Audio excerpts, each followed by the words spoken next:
bom dia. Bom dia a todos. Muito obrigada aí para todos que estão assistindo, participando dessa maratona, né? Que é uma verdadeira maratona. Nós estamos todos os dias tendo aulas ao vivo, tá?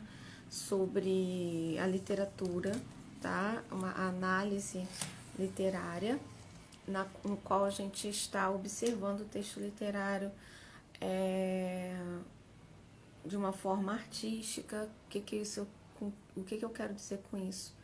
Em que a gente pode depreender do texto elementos que vão se conectar com a nossa realidade e nessa conexão promover uma transformação, né, em nós mesmos, né?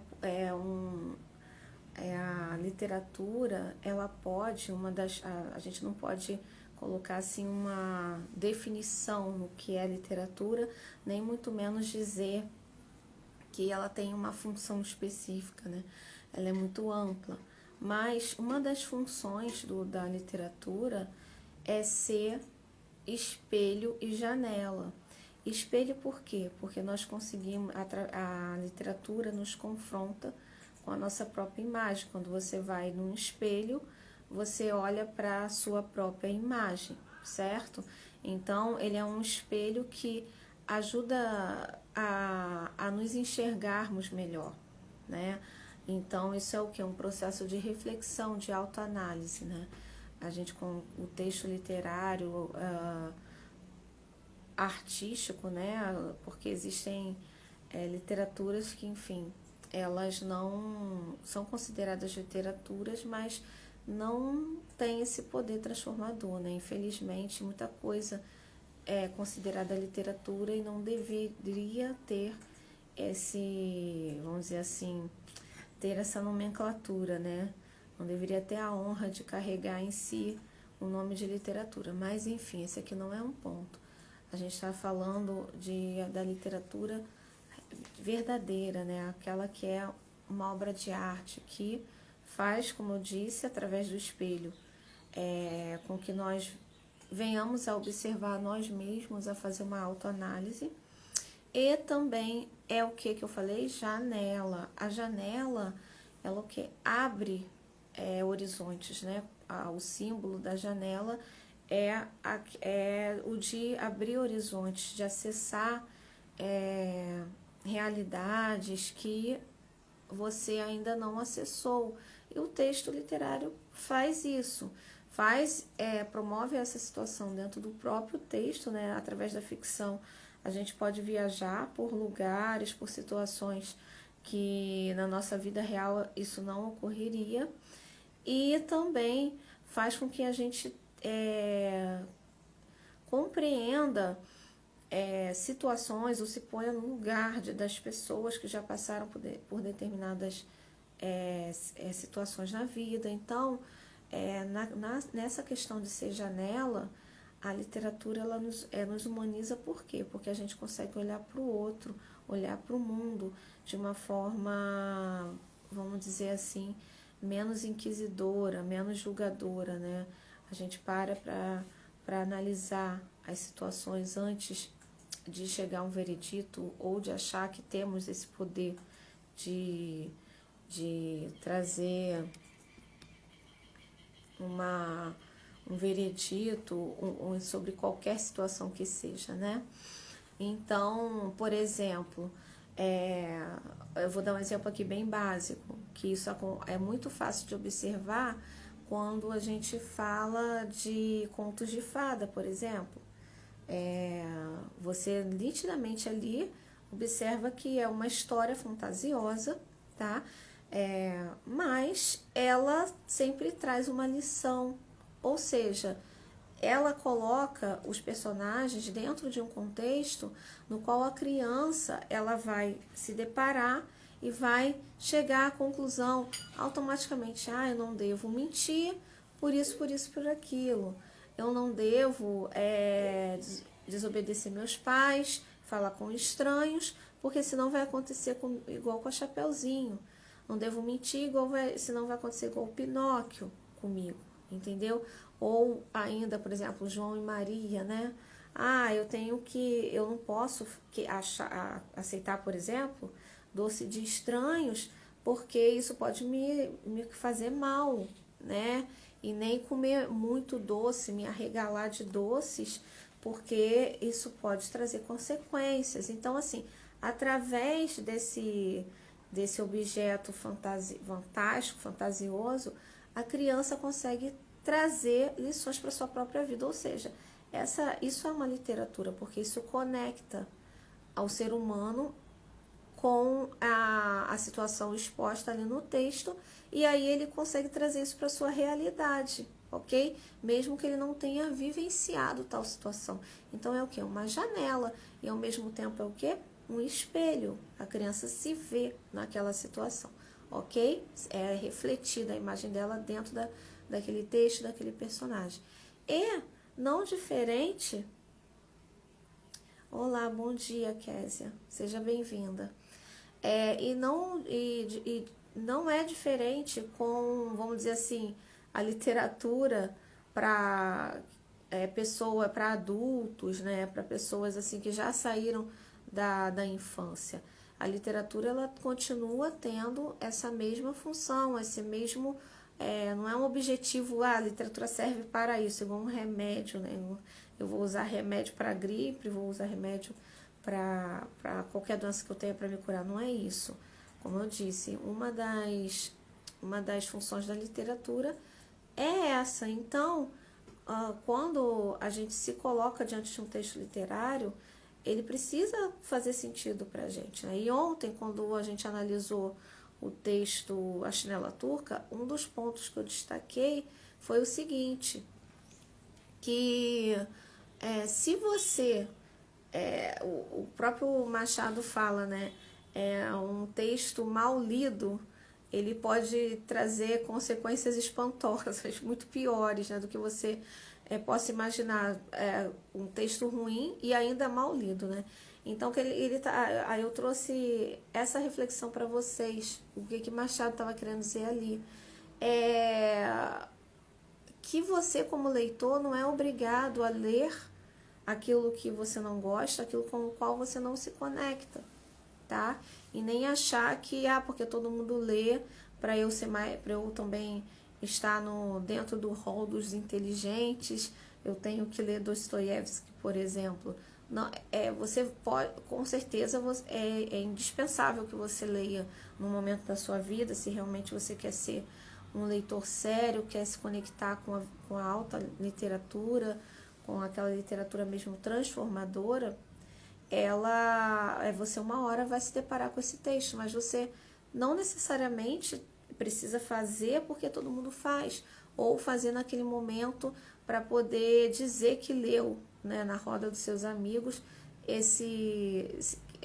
qualquer livro de Dostoiévski. E até para ler Dostoiévski a gente tem que saber acessá-lo, né? Você vai aos poucos, né? Começa por contos, começa por por novelas, textos menores, e assim até chegar em textos mais complexos, ok? E hoje eu trouxe para vocês, como eu anunciei, o conto O Segredo do Bonzo, que tem um subtítulo chamado Capítulo Inédito de Fernão Mendes Pinto. A priori, eu quero destacar para vocês que esse texto, ele não é uma história complicada, tá?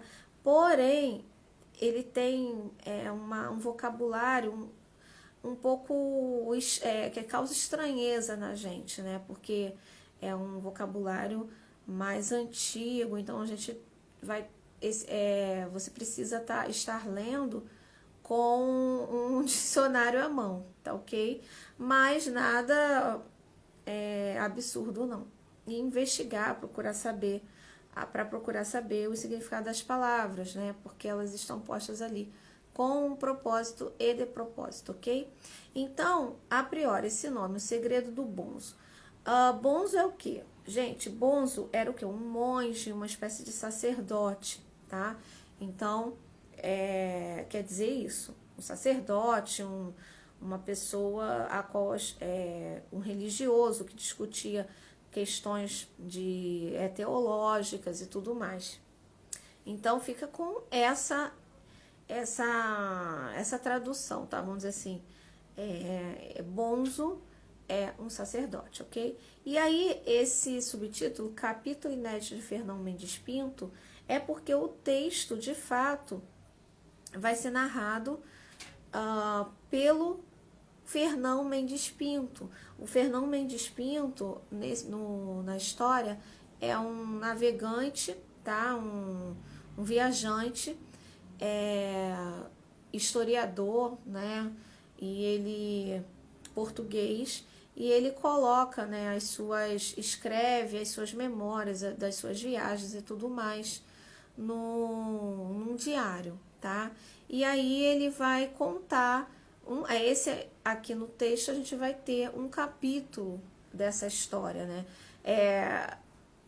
Uma história tida como fantasiosa, as pessoas achavam, né, o Fernão Mendes Pinto, ele inventa histórias mirabolantes, né, de uma pessoa que viaja e realmente aumenta as experiências que viveu, né, que vivenciou. E não diferente, esse capítulo vai trazer essa estranheza pra gente. A gente vai ver que Machado ali trabalha com uma história absurda, é uma história absurda, mas que é para o quê? Trazer a baia, mostrar, evidenciar o quanto isso no nosso dia a dia a gente aceita com naturalidade, né? Porque é um grande mentiroso, vamos dizer assim, que conta histórias, e dentro dessas histórias dele, das experiências, principalmente nesse capítulo aqui, né, do qual a gente tem no subtítulo, a gente percebe no decorrer do relato que ele se depara com pessoas que acabam tendo sucesso, acabam sendo bem-sucedidas e sendo percebidas, né, elas são percebidas, notadas, a partir do momento que elas começam a inventar, a realidade, vamos dizer assim, a essência desse conto é essa. Ele está dizendo o seguinte: a aparência vale mais que a essência, a realidade não importa, o que importa são as ideologias, são as crenças, são as opiniões. Então, se eu me esforço para fazer determinada coisa e eu não tiver um resultado que agrade pelo menos a uma quantidade mínima de pessoas, sabe? Eu não tenho um público, quer dizer que eu não fui bem sucedido, entendeu? Então, assim, essa é a ideia do conto, esse é o cerne dessa narrativa. A aparência vale mais que a essência, a opinião vale mais do que a realidade. As ideologias, as crenças, elas se sobrepõem aos fatos, tá ok? Então, assim, a gente conecta com muita facilidade, né, essa reflexão que Machado faz nesse texto, contando essa história absurda, né, com o nosso dia a dia, com a sociedade na qual nós estamos inseridos, certo? O achismo, muitas vezes, tem mais visibilidade, tem mais voz do que a realidade dos fatos. Você compreende? Porque se eu quero justificar determinada ideologia, determinada crença, eu vou criar toda uma narrativa em volta daquilo, para justificar a minha crença, a minha ideologia, mesmo que isso não esteja pautado na realidade. Então, é isso que o texto de Machado vai trazer a reflexão para nós, ok? Então, vamos lá, a gente tem um narrador de primeira pessoa, afinal é o relato do Fernão.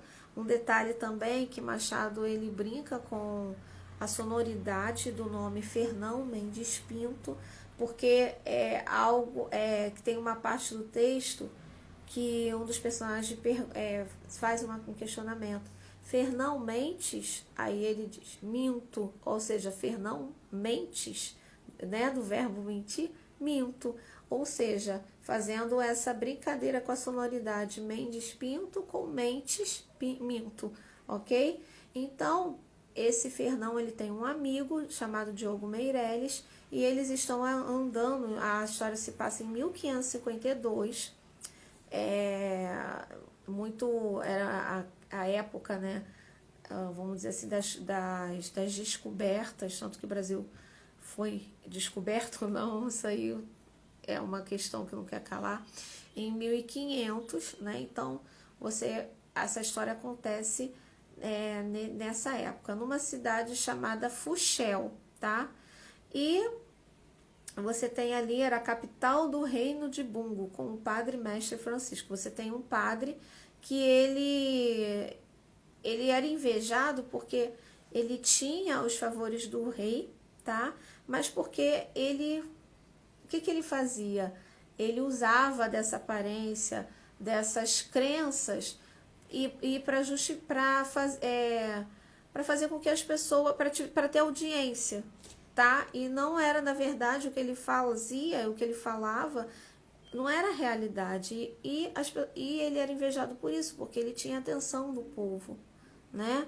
Então, Diogo e o Fernão estão observando, eles passam, é como se eles estivessem andando pela cidade, e eles se deparam com um povo, ok? Que tá ali uma multidão, uma quantidade de pessoas observando uma pessoa falando. Então, nessa primeira pessoa, a gente tem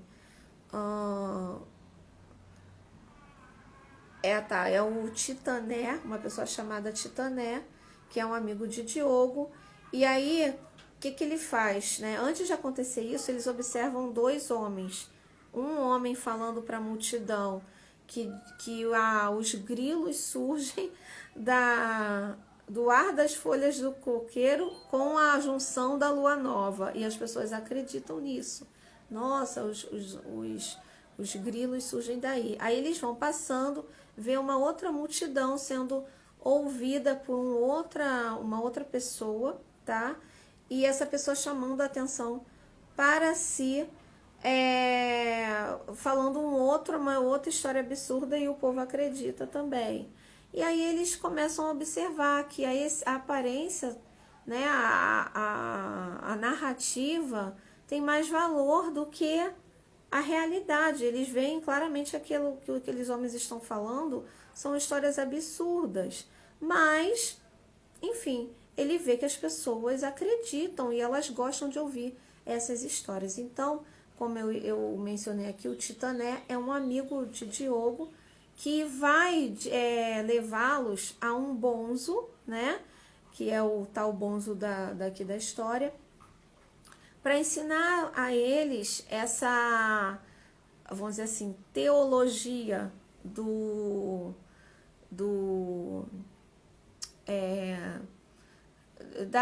de inventar histórias, de viver de aparência, de trabalhar com as narrativas e não com a realidade. E aí ele os leva para esse bonzo, o nome dele é Pomada, tá? A gente, de novo aqui, vamos nos atentar para o vocabulário. Pomada, a gente vai logo pensar, pomada é aquele remedinho que a gente passa na pele, enfim, para não sentir dor, enfim. No entanto, se a gente for procurar um outro significado mais antigo de pomada, quer dizer enganador, charlatão. E outro significado também, pessoal, é para bonzo. Bonzo é monge, mas também era um nome utilizado para pessoa sonsa, tá? Bonzo, sonso, dissimulado. Então, o Machado brinca com essas palavras aí. Então, eles levam, o Titané leva o Meireles, Diogo Meireles, e o Fernão para conhecer esse bonzo Pomada, ou seja, esse bonzo enganador, charlatão, né? Mas o nome dele é Pomada mesmo. E ele ensina ali a arte de praticar a crença, praticar a narrativa, praticar a aparência, e que fala para eles que assim eles serão bem-sucedidos. E eles saem dali com o título de pomadistas, né? Eles são formados em pomadismo, ou seja, aprenderam com pomada a arte do pomadismo. E quando eles saem dali, eles começam a pôr em prática isso, né? E aí o que é que acontece? O Diogo Meireles, ele é médico, mas ninguém dava atenção para ele. Porém, começa a surgir na cidade pessoas com uma doença muito estranha, que elas ficam com um nariz muito grande, torto, causando incômodo. E ele, como médico, sabe que a única solução seria arrancar o nariz das pessoas, ou fazer uma cirurgia muito incisiva, enfim. E aí as pessoas, elas rejeitam isso. Então, o que ele faz? Ele traz uma solução. Ele fala para as pessoas que ele vai fazer vamos dizer assim, uma cirurgia metafísica, ou seja, na qual as pessoas não vão conseguir enxergar o nariz novo que ele vai colocar nelas. Ele vai tirar o nariz defeituoso e pôr um nariz metafísico. Olha isso, que doideira. Ou seja, que não está no plano do real, você não consegue enxergar, mas ele diz que esse nariz existe através de uma prática, estudando muito, ele conseguiu chegar a esse tipo de medicação, de solução medicinal. E as pessoas, olha o que acontece agora, as pessoas acreditam e as pessoas aplaudem isso. Então, ali imagina uma espécie assim, você tem que tentar se colocar, né, dentro do texto, imaginar a situação, como se ele estivesse num vilarejo, alguma coisa assim, e ele tá ali no meio da cidade falando isso, vendendo o peixe dele. É bem isso, né? E aí, as pessoas chegam a ele e falam, eu quero essa cirurgia, esse método avançado de me curar. E aí ele finge, né, como se fosse uma caixinha, ele finge que está tirando o nariz, é o nariz metafísico, e faz coloca o nariz na pessoa, fazendo toda uma cena, né, todo um teatro, e as pessoas realmente acham que foram curadas, acham que estão... bom dia. Acham que estão curadas, acham que estão realmente transformadas, sendo que, na verdade, aquilo é só o quê? Uma narrativa, uma aparência, né? Ele conseguiu criar uma história, uma narrativa, para que as pessoas acreditassem. E aí, dali surge o quê? Uma crença. É o Diogo Meireles, o médico... que conseguiu achar a solução para o nosso problema. Então, ele passa a ser reconhecido na cidade, em Fuxel, que é a cidade aqui que Machado nominou, né? A gente consegue perceber, ele dá a entender que era um viajante, né? O Fernão, que eu mencionei no início, era um viajante que viveu suas aventuras no Oriente. Então, em algum país do Oriente, cidade, na verdade, que se encontra essa cidade fictícia chamada Fuxel. E aí, então, ele fala, né, essas histórias absurdas, como eu disse para vocês no início. As narrativas, elas muitas vezes carregam na tinta, né, para poder fazer a gente enxergar, de repente, coisas que na realidade, na nossa vida, de fato, a gente está vivenciando, não está se apercebendo, ou muitas vezes está se apercebendo, mas não nos causa espanto mais, e a gente, para nos levar a essa reflexão, né? Então, a essência do conto, né, é basicamente essa. A realidade não importa, o que importa é a opinião, o que importa é a narrativa, a fantasia. Tem uma, uma parte no texto que é ali, vamos dizer assim, o parágrafo matriz da história, tá? Eu destaquei até aqui, eu vou achar para vocês. Aqui. Olha que o Pomada, né? O Bonzo Pomada, o monge, né? O grande teólogo das questões de aparência e não essência, fala para eles assim, ó. Considerei o... Aí ele fala, né? Fala para eles como você trabalhar com isso, com a aparência e tal. E nos relatos de Fernão ele fala, considerei o caso e entendi que se uma coisa pode existir na opinião sem existir na realidade e existir na realidade sem existir na opinião, a conclusão é que das duas existências paralelas, a única necessária é a da opinião, não a da realidade, que é apenas conveniente. Ou seja, ele coloca no mesmo patamar realidades paralelas, sendo que opinião é uma realidade, ok, as pessoas têm opinião, como eu falei, né? Eu acho isso, você pode achar várias coisas, mas não quer dizer que de fato se conecta com a realidade.